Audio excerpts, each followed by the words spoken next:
রাধে রাধে। আমার গোপাল সোনার ভোগ হচ্ছে আজকে। এখন থেকে ব্লগটা শুরু করলাম, সবাই সাথে থাকবেন, পাশে থাকবেন। এই যে নতুন উনুন হয়েছে একদম 3 তলার উপরে। এই যে এর আগের ভিডিওতে আমি শেয়ার করেছিলাম, এখানে নতুন করে উনুন করা হয়েছে আমার গোপালের জন্য। অবশ্যই সাথে থাকবেন। ব্রহ্মাকে স্মরণ করে, আমার গোপাল সোনাকে স্মরণ করে আমি উনুনটা জ্বেলে দিলাম। এই প্রথম উনুন জ্বাললাম তোমাদের সামনে, আমার গোপাল সোনার নতুন উনুন। আর যখন আমার দোতলায় আসিনি, নিচে ছিলাম, তখন দুটো আমার রান্নাঘর ছিল, যার জন্য আমার গোপাল সোনার জন্য আলাদা করে রান্নাঘর করে আমি সেখানে রান্না করতাম আমার গোপাল সোনার জন্য। তো আর এইখানে যখন এসেছি দোতলার উপরে, তখন কিন্তু আলাদা করে রান্নাঘর নেই বলে অনেক সমস্যা হচ্ছিল। তাই আমি এইখানে তোমাদের দাদাভাইকে বলে এইখানে আমি নতুন রান্নাঘর করেছি। তো কেমন হয়েছে অবশ্যই বলবে। আর সত্যি খুব বাতাস দিচ্ছে, এখানে প্রচণ্ড বাতাস দিচ্ছে। তবে কাঠগুলো না এই জলের মধ্যে ভিজে গেছে, যার জন্য খুব প্রবলেম হচ্ছে। গোপাল সোনার কৃপায় নিশ্চয়ই খুব ভালো জ্বলবে আর রান্নাবান্নাও তাড়াতাড়ি হয়ে যাবে। আজকের ব্লগে গোপাল সোনার ভোগ রান্না করে শেয়ার করব। অবশ্যই পাশে থাকবেন। গোপাল সোনার পুরো ভিডিওটাই গোপাল সোনার ব্লগে, গোপাল সোনার ভিডিও, গোপাল সোনার রান্না হচ্ছে। আর এই যে চাল নিয়ে নিলাম, চালগুলো ধুয়ে তুলে দেবো। তো অবশ্যই আমার গোপাল সোনার ভোগ হচ্ছে, সবাই দর্শন করবেন। আর আমার গোপাল সোনার ভোগে কি কি রান্না করি সেটাও অবশ্যই শেয়ার করব। তো পনির সকাল সকাল বাজার গিয়ে পনির নিয়ে এসছে, আর লাউ ডাঁটা, কাঁচকলা, বেগুন সব কিছু নিয়ে এসছে। সব রকম দিয়ে একটা সবজি হবে, পনির হবে, আর কি কি হয় সব কিছু শেয়ার করব। আর আগে পনিরটা কেটে নিচ্ছি বেশ সুন্দর করে। পনিরটাও কিন্তু খুব ভালো আছে। আর আমি এই চৌকো চৌকো করে পনিরটা কেটে নিচ্ছি, কারণ পনিরের তরকারি হবে। আর এইভাবে পনিরটা আমি কেটে নিয়েছি।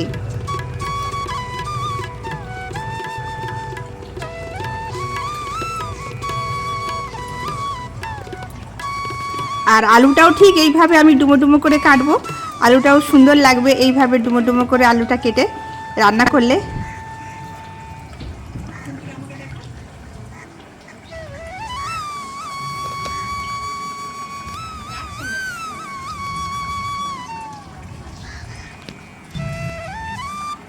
আমাদের ছাদে পায়রা অনেক আসে, আর আমরা যখনই বাইরে বেরোবো মোটামুটি আসতেই থাকবে। আর এই যে সকাল সকাল গিয়ে টাটকা সবজি, লাউ ডাঁটা, বেগুন, কাঁচকলা, কাঁচা লঙ্কা, পনির সব কিছু বাজার করে নিয়ে আসা হয়েছে। আমার গোপাল সোনার ভোগ হচ্ছে উপরে।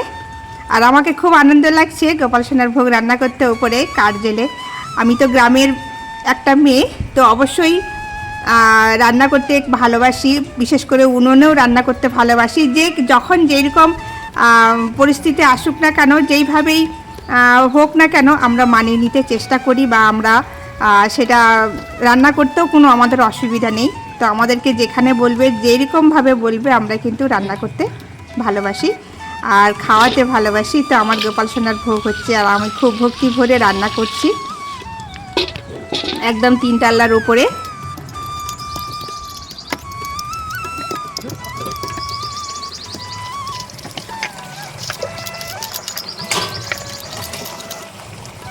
পনিরের মধ্যে মশলা দেব, পোস্ত বাটা, দই আর কাঁচা লঙ্কা, আদা বাটা একসঙ্গে। আদা কাঁচা লঙ্কাটা বেটে নিচ্ছি, পোস্তটা আলাদা করে বেটে রাখছি। আর ভাতটা আমার এখানে হয়ে গেছে।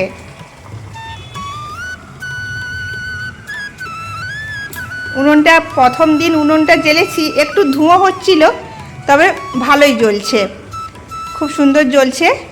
আর উনুনটা কিন্তু পেরেছি দুজনে মিলেই, কারণ আমি একটু করেছি, তোমাদের দাদাভাই একটু করেছে, সব রকম মিলিয়ে উনুনটা হয়েছে। আর এই যে সবজি টবজি সব কাটা হয়ে গেছে, বেগুন ভাজা চলছে আমার ঠাকুরের জন্য। আমার গোপাল সোনা তখন তো কথা বলতে পারি না, রান্না করলে কথা বলা যাবে না, তার জন্য আমি পরে ভয়েসটা দিয়ে দিচ্ছি। বেগুন ভেজে নিচ্ছি, বেশ ছাঁকা তেলে ভাজতেছি বেগুনটা।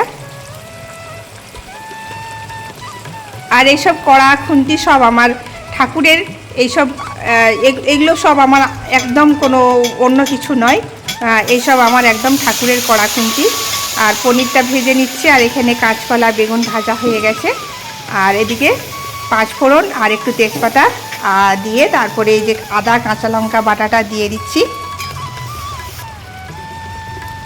আমি এরকম সিম্পল রান্না করি, অনেকে অনেক কিছু মশলা দেয়, কিন্তু আমি সিম্পল রান্না করি কারণ আমার ছেলে মেয়ে সবাই খাবে। আমার গোপাল সোনা প্রসাদ, তো অবশ্যই আমার গোপাল সোনা টেস্টি টেস্টি প্রসাদ হবে। অবশ্য একটু লঙ্কার গুঁড়ো দিয়েছি, লাল লঙ্কার গুঁড়ো, যেহেতু কাঁচা লঙ্কা দেওয়া আছে, আর একটু যে পোস্ত বেটে রেখেছিলাম পোস্তটা দিয়ে দিলাম, খুব অল্প করে দিয়েছি। তারপরে আলু আর পনিরটা ভেজে রেখেছিলাম একটু সামান্য সাদা তেল আর ঘি দিয়ে, আর সেটাকে আমি দিয়ে দিলাম এখন। আর অবশ্যই টক দই যাবে, কারণ টক দইটা দিতেই হবে পনিরে।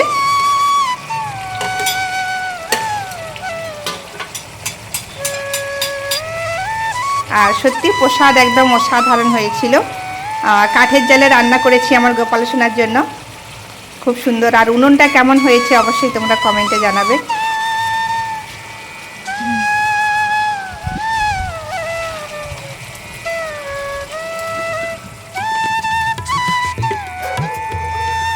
আমাদের ছাদে কয়েকটা মাত্র গাছ রয়েছে, মোটামুটি এখনও পর্যন্ত গাছ লাগানো হয়নি, মাটি তো কেনা হয়েছে। আর ঘি দিয়ে দিলাম, আমার গোপাল সোনার ভোগে অবশ্যই ঘি দিলাম। রান্না হচ্ছে আমার গোপাল সোনার ভোগ, রান্না হচ্ছে আজকে।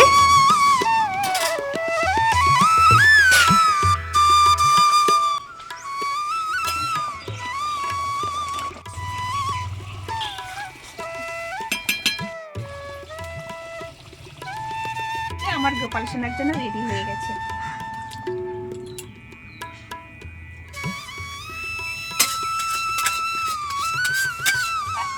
12টার মধ্যে ভোগ দিতে হবে।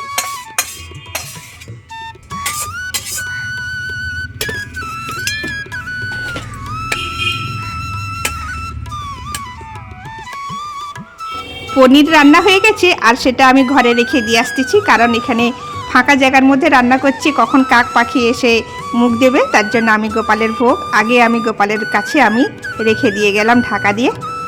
আর আলু বেগুন ভাজাটাও আমি, আলু না বেগুন আর কাঁচকলা ভাজাটা ওটাও ভেজেছি, ওটাও আমার গোপাল সোনার সামনে রেখে দিয়ে আসছি। তারপরে আমি আবার লাউ শাকটা রান্না করে নিচ্ছি। এখন দেখো ধোঁয়া হচ্ছে, কাঠগুলো আম কাঠগুলো অনেক ভিজা, যার জন্য ধোঁয়াটা হচ্ছে। তো একটু একটু করে এইভাবে কিন্তু আমার পুরো রান্নাটা হয়ে গেছে। আজকে রান্না হয়েছে পনিরের তরকারি আলু দিয়ে পোস্ত দিয়ে আর কাঁচা লঙ্কা আদা বাটা দিয়ে, আর হয়েছে লাউ শাক, সেটাও আদা কাঁচা লঙ্কা পোস্ত দিয়ে রান্নাটা করব জিরে বাটা দিয়ে। আর তার সাথে রান্না হয়েছে আলু ভাজা না কাঁচকলা ভাজা, বেগুন ভাজা আর পাকা আম। এটাই হচ্ছে আজকে আমার গোপাল সোনার ভোগ। অবশ্যই ভোগ দর্শন করলে দুর্ভোগ কাটে, এটা তো সবাই জানেন। তো আমি নতুন ব্লগ শুরু করেছি এইভাবে। তা আমার যেটা দৈনন্দিন জীবন সেটাই আমি রান্না করতেছি, কারণ এতদিন আমি করতে পারিনি, এখানে এসে আমার দুটো রান্নাঘর ছিল না, যার জন্য আমি করতে পারিনি। তো দেখো আমার সব রান্নাবান্না হয়ে গেছে, আমি সব নিয়ে এসে এখানে চলে এসেছি আমার গোপালের কাছে। সব কিছু হয়েছে, লাউডাটা আর যে পোস্ত দিয়ে হয়েছে, আর পনির তো হয়ে গেছে, আর থালা বাটি আমার গোপাল সোনার যা যা আছে সব উপরেই আছে, আর সব কিছু নিয়ে চলে এসেছি এখানে।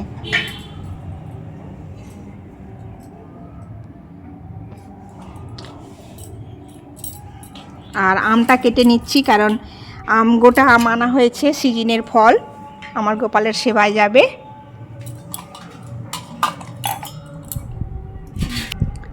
আর তুলসী পাতা তো অবশ্যই লাগবে, ভোগ যখনই গোপাল সোনাকে যেটাই দিন না কেন অবশ্যই গোপাল সোনার ভোগে প্রসাদে তুলসী পাতা অবশ্যই দিতেই হবে, না হলে প্রসাদ বলে মনেই হবে না, প্রসাদ বলে গোপাল সোনা গ্রহণও করবে না।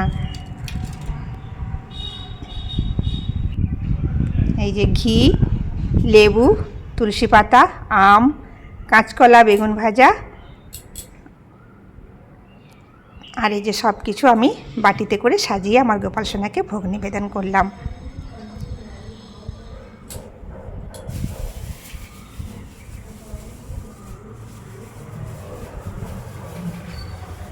আজ গোপাল সোনা খুব খুশি, খুব হাসি খুশি, খুব সুন্দর। আর ভোগ আরতিটা অবশ্যই করতে হয়, তার জন্য প্রদীপটা জেলে নিলাম, জেলে আমার গোপাল সোনাকে ভোগ নিবেদন করলাম। রাধে রাধে, জয় শ্রীকৃষ্ণ। সবাই প্রেমানন্দে বলুন রাধে রাধে।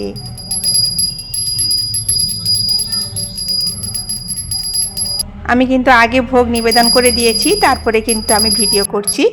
আগে কিন্তু আমি ভিডিও করছি না, আগে ভোগ নিবেদন করেছি, তারপরে কিন্তু আমি ভিডিওটা করতেছি।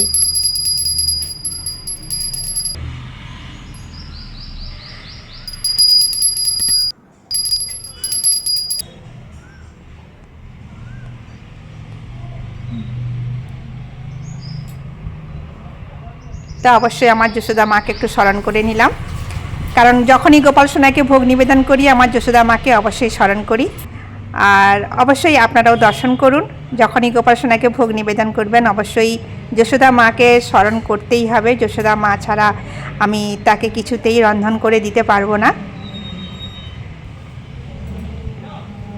তো এইরকম ভিডিও আবার একটি নতুন তাড়াতাড়ি চলে আসবে। সবাই সুস্থ থাকবেন, ভালো থাকবেন। রাধে রাধে।